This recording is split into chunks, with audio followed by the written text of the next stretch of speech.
The streets never sleep. Every shadow hides a question, and every call carries the chance of turning deadly. Officers head out not knowing if they will return the same way they left.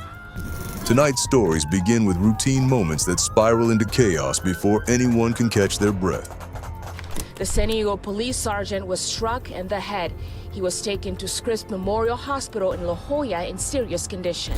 These are 5 stories that show how quickly everything can go wrong, even during what seems like a routine day. These officers have no idea that a routine emergency call or daily assignment can turn into a high-speed chase. Number 1. High-speed chase ends in fiery arrest. On October 11, 2023, at exactly 5 a.m., the Thornton Police Department was out on their regular early morning patrol. This was part of their normal routine check carried out at that time to ensure that the area remained safe and secure for residents.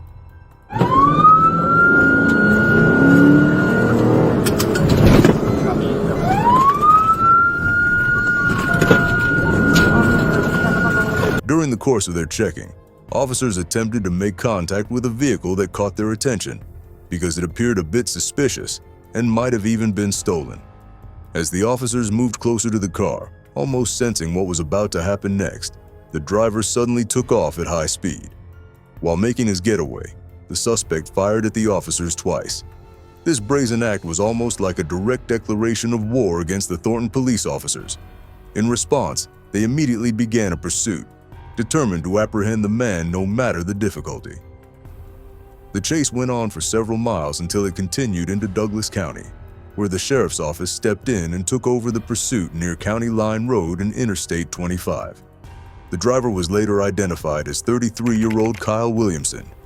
He completely refused to pull over for law enforcement and instead drove recklessly, making it dangerous for anyone around. Officers were unable to bring him to a stop using normal means, so they decided to use a more tactical approach, opting to deploy stop sticks. This plan turned out to be highly effective.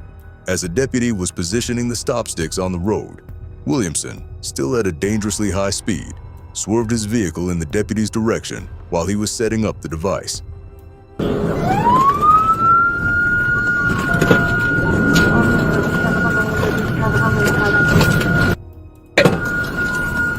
Despite the danger, the stop sticks did their job and destabilized Williamson's vehicle. Now losing control, his only option was to look for a place to abandon the car and run.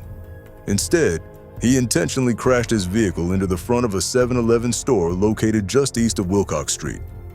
At the time of the crash, there was a store clerk and one customer inside, but thankfully, both of them were unharmed.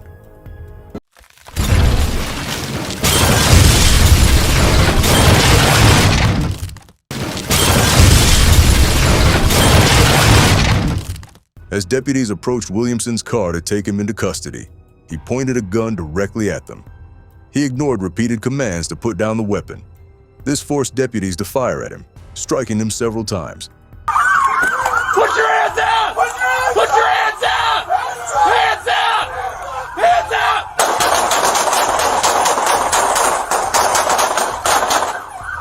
305 Adams, shots fired! Shots fired! They thought that would end the confrontation. But to their surprise, Williamson did not die. He survived the shootout and was promptly given medical treatment before being taken into custody. Williamson's wife, Woolen, was also inside the car with him while all of this was unfolding. She too was taken into custody. She was not injured during the incident. Later, she entered a guilty plea to her part in the crimes and received a sentence of 3 years in community corrections. Williamson, on the other hand, received a severe punishment. He was sentenced to 16 years for each count of first-degree assault, bringing his total to 64 years in prison. Case 2. 1 minute to chaos. On June 14, 2020, at about 7:45 p.m., an emergency call came into the Phoenix Police Department. The caller reported a drunk man armed with a knife who was threatening customers inside a grocery store. 1-1, what is the address of your emergency? 43rd Avenue, Union Hills, Asiana Market. What's going on there? There's a man with a knife, and he's drunk, and he's assaulting the customers. Ma'am, is he threatening anybody with it? Yes, he is. He hasn't threatened with a knife yet, but he is armed. Is he inside or outside with the store? He's inside right now and he's threatening them. Without wasting any time, officers from the Cactus Park precinct responded to the scene.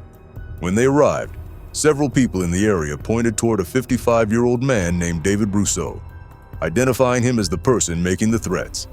Drop the knife. No. Put it on the ground. I'm gonna fuck you up. Put it on the ground. Put it on the ground. Taking all necessary precautions, the officer approached and commanded David to drop the knife. However, David was not acting rationally. He completely ignored the officer's orders and instead verbally threatened her by saying he would kill her. Sit. Really? Sit on the ground. No. Yes. No, shoot me. Yeah. Shoot me. I'll Put it on the ground. I'll kill you, you stupid little bitch. He's following me around with a knife. I'll slice your fucking another throat. unit. I need another unit. Jeez. Hey, put it on the ground. After about a minute of walking toward the officer, and with the officer stepping back to maintain a safe distance and avoid injury, David suddenly charged forward. In that moment, the officer discharged her weapon, striking David and causing him to fall to the ground. Put the knife. Fucking ass. Put the knife on the ground. Shut up. Put the knife on the ground. Shut up. Put the knife on the ground. Shut up. Put the knife on the ground. Additional officers quickly arrived at the scene. They were able to handcuff David and immediately arrange for medical attention.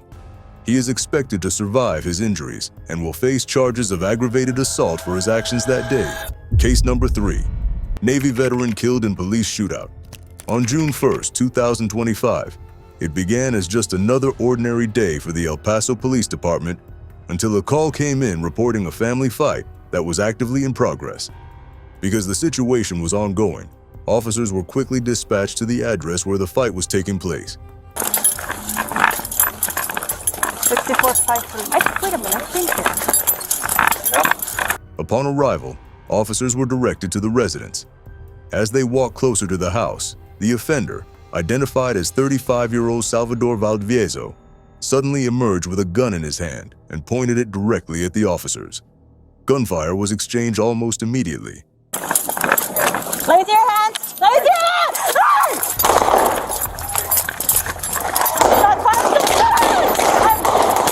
During the shootout, Salvador was hit by a police bullet and fell to the ground. On the ground! No! On the ground! Unfortunately, one of the officers was also struck during the exchange, sustaining a gunshot wound to her right leg. Put it down.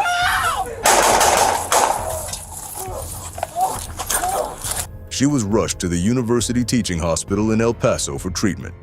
Salvador was transported to the hospital as well, but upon arrival, he was pronounced dead due to the severity of his injuries.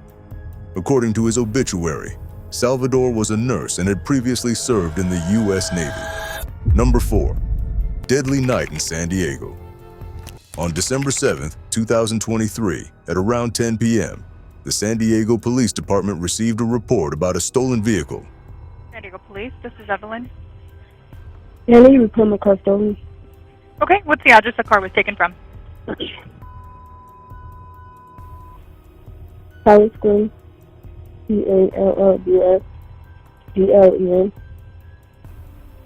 I'm sorry, the phone's a little muffled. You said say the name of the street for me one more time? Palace Glen, Pallus, Glen.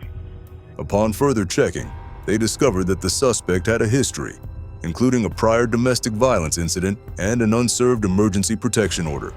They also learned that the suspect, 46-year-old Curtis Harris, was a convicted felon known to carry firearms. This meant officers had to approach the situation with extreme caution to avoid becoming victims themselves.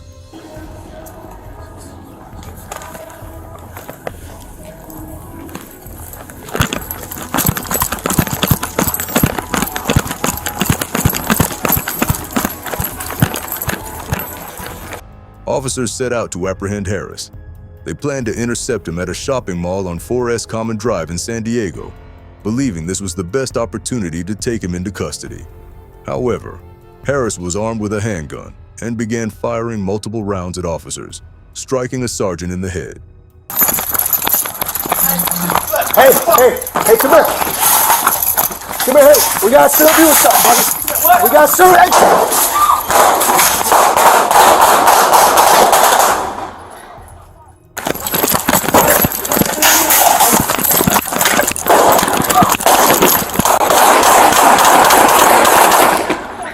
Even after injuring the sergeant, Harris did not stop. He fired again, this time targeting police vehicles. This prompted 3 officers to return fire. A fierce exchange followed, and multiple police bullets struck Harris, causing him to fall to the ground with his loaded firearm still near him. A fully loaded magazine was also found in his possession. Hey, back up, back up, back up, back up! He's still got a gun in his hand. Drop the gun! Drop the gun!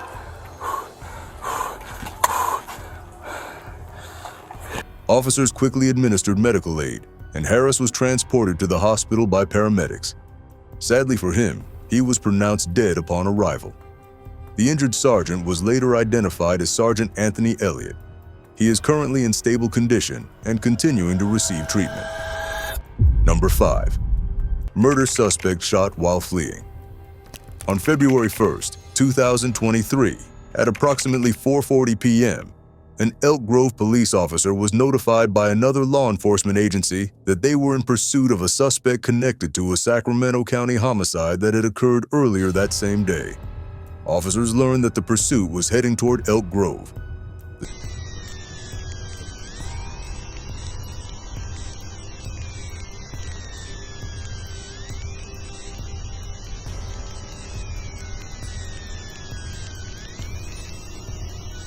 The suspect and driver of the vehicle, 22-year-old Devian Lewis, was wanted for the murder of his 18-year-old girlfriend. Lewis, already being chased, knew that his chances of escape were closing fast. He exited the southbound highway and continued driving into the city of Elk Grove. As he approached the intersection of Bruceville Road, he rear-ended another vehicle stopped at a traffic light, along with several others.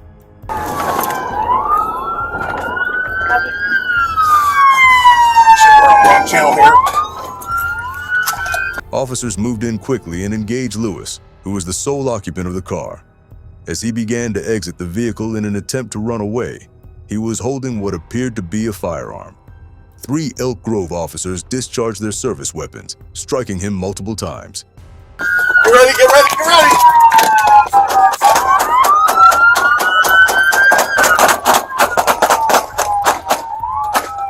I'm right behind you.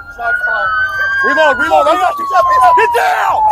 When they searched the vehicle, they found a firearm on the front passenger seat, but upon closer inspection, it was determined to be a replica. Lewis was shot and injured, but officers on duty immediately rendered medical assistance until he was stable enough to be transported to the hospital. I just want to die. You're not gonna die. Just keep breathing, man. Keep breathing. We got you. Please finish me.